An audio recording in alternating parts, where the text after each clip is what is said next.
नमस्कार मित्रों, केमिस्ट्री के इस वीडियो के अंदर आज मैं केमिस्ट्री के सभी स्टूडेंट्स जो कि बीएससी फर्स्ट सेमेस्टर से लेके एमएससी सेमेस्टर 3 एंड 4 तक की पढ़ाई कर रहे हैं, वो सारे स्टूडेंट्स के लिए आज का ये वीडियो बहुत बहुत महत्वपूर्ण हो सकता है, क्योंकि इस वीडियो में आज मैंने आपके लिए एक ऐसी थियोरी लेके आया हूँ जो सभी क्लासेस के अंदर वो महत्वपूर्ण लगती है। हमारे लिए ये थियोरी के बारे में जानना आवश्यक है, जिसका नाम है वैलेंस बॉन्ड थियोरी। तो आज दोस्तों मैं आज इस वीडियो में history of valence bond theory लेके आपके समक्ष आ रहा हूँ। तो जानिए कुछ वैलेंस बॉन्ड थियोरी की हिस्ट्री के बारे में।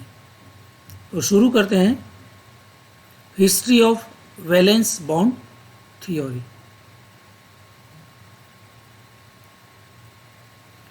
दोस्तों इसमें सबसे पहला एक जो पॉइंट है वो है the Lewis approach to chemical bonding failed to shed light on the formation of chemical bond. दोस्तों केमिकल बॉन्ड के बारे में हमें ज़्यादा जानकारी देने के लिए ये लुईस थियरी जो थी, लुईस डॉट मैट्रिक्स मेथड जो थी, वो सक्सेसफुल नहीं हो पाई। हालांकि वो भी बहुत महत्वपूर्ण है हमारे लिए, लेकिन संपूर्णतः केमिकल बॉन्ड समझा नहीं सकी वो थियरी। उसके बाद valence shell electron pair repulsion यानी कि VSEPR थियोरी आई। It had limited applications and also failed in predicting the geometry corresponding to the complex molecule. दोस्तों इनऑर्गेनिक कंपाउंड के बहुत सारे मॉलिक्यूल ये लुईस और VSEPR थियोरी से हम जान सकते हैं। बहुत कुछ इन्फॉर्मेशन वो दोनों थियोरी हमें देती है। फिर भी VSEPR जैसी थियोरी हमें कॉम्प्लेक्स कंपाउंड के जो मॉलिक्यूल्स है यानी कि कोऑर्डिनेशन कंपाउंड्स, उसकी ज्योमेट्री के बारे में ज़्यादा कुछ जानकारी नहीं दे पाई, इसलिए वो भी फेल हो गई। Then in order to address this issues, ये सारे इश्यूज जो खड़े हुए थे उसके बारे में the valence bond theory was put forth by the German physicist Walter Heinrich Heitler and freeze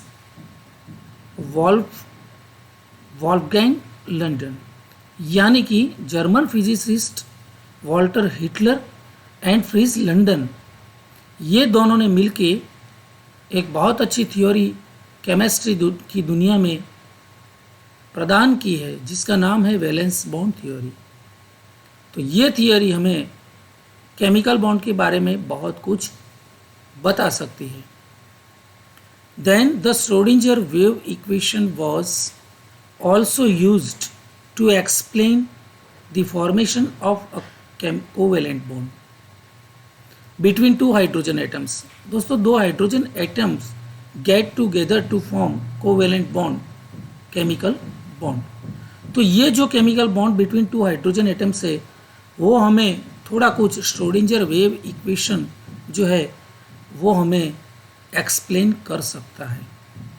उसके बाद the chemical bonding of two hydrogen atoms as per the valence bond theory is illustrated below.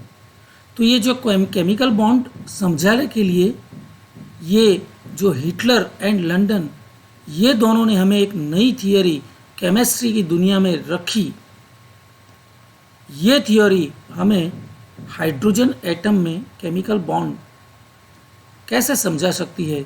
तो दोस्तों ये है Walter Heinrich Heitler and this is a London. ठीक है, ये दोनों साइंटिस्ट हैं जिन्होंने वैलेंस बॉन्ड थियोरी हमें दी है। तो दोस्तों ये देखिए केमिकल बॉन्ड कैसे फॉर्म होता है। This is the hydrogen atom 1, this is hydrogen atom 2। दोनों हाइड्रोजन एटम एक दूसरे के नज़दीक आते हैं तो अपनी अपनी जो 1s ऑर्बिटल है उसमें सिंगल इलेक्ट्रॉन जो है वो शेयर करके यहाँ पर HH यानी कि H2 मॉलिक्यूल फॉर्म करते हैं और दोनों हाइड्रोजन एटम के बीच में ये सिग्मा बॉन्ड यहाँ पर फॉर्म होता है। तो ये सिग्मा बॉन्ड की जो जानकारी है वो हमें वैलेंस बॉन्ड थियोरी बहुत अच्छी तरह से समझाती है। ठीक है, this theory focus on the concept of electronic configuration. तो दोस्तों वैलेंस बॉन्ड थियोरी में हमें इलेक्ट्रॉनिक कॉन्फ़िगरेशन के बारे में बहुत कुछ जानकारी मिलती है। Atomic orbitals and their overlapping, ठीक है, एटॉमिक ऑर्बिटल्स जो है और वो कैसे एक दूसरे के साथ ओवरलैप करती है केमिकल बॉन्ड फॉर्म करने के लिए। Then the hybridization of this atomic orbitals, ये जो एटॉमिक ऑर्बिटल्स जो है उसमें हाइब्रिडाइजेशन कैसे होता है, कौन सा होता है, ये सारी जानकारी हमें ये वीबी थियरी देता है। Chemical bonds are formed from the overlapping of atomic orbitals wherein the electrons are localized in the corresponding bond region। यानी कि केमिकल बॉन्ड फॉर्म करने के लिए जिम्मेदार है ये एटॉमिक ऑर्बिटल्स जो है वो एक दूसरे के साथ ओवरलैपिंग करती है, तब जाके ये केमिकल बॉन्ड फॉर्म होता है।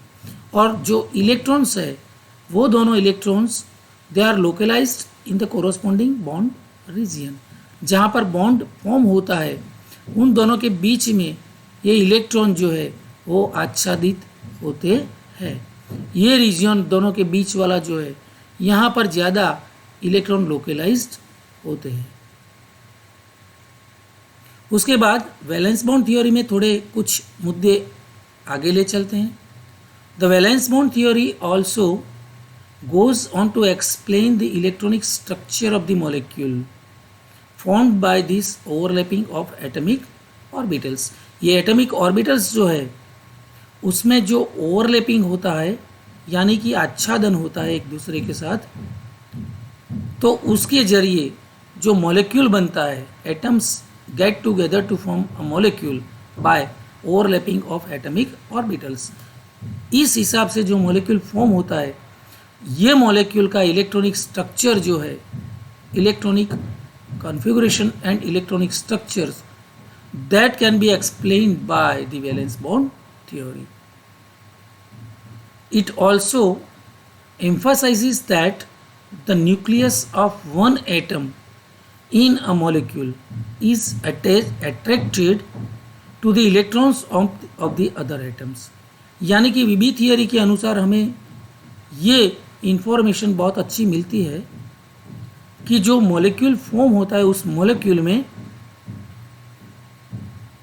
न्यूक्लियस ऑफ वन एटम, यानी कि किसी एक एटम जो है उसका न्यूक्लियस जो है, centre of the atom nucleus, वो दूसरे एटम के इलेक्ट्रॉन से आकर्षित होता है, अट्रैक्टेड है। तो इसी तरह से दूसरा जो एटम है उसका न्यूक्लियस पहले एटम का इलेक्ट्रॉन से अट्रैक्टेड है और इसी हिसाब से ये दोनों एटम्स एक दूसरे को अट्रैक्ट करते हैं और गेट टुगेदर यानी कि केमिकल बॉन्ड फॉर्म होता है। तो दोस्तों ये थी history of the valence bond theory. अगर आपको ये सारे मुद्दे, ये सारे पॉइंट्स जो हिटलर और लंदन ने हमें दिए हैं, ये जानकारी सब आपको अच्छी लगी हो और आपको लगता है कि ये किसी भी क्लास के अंदर, किसी भी सेमेस्टर वाले स्टूडेंट्स को अगर हेल्पफुल हो सकता है, तो आप ज़रूर इस वीडियो को लाइक कीजिए, शेयर कीजिए एंड मेरी चैनल को जल्दी सब्सक्राइब कर लीजिए। Thank you very much.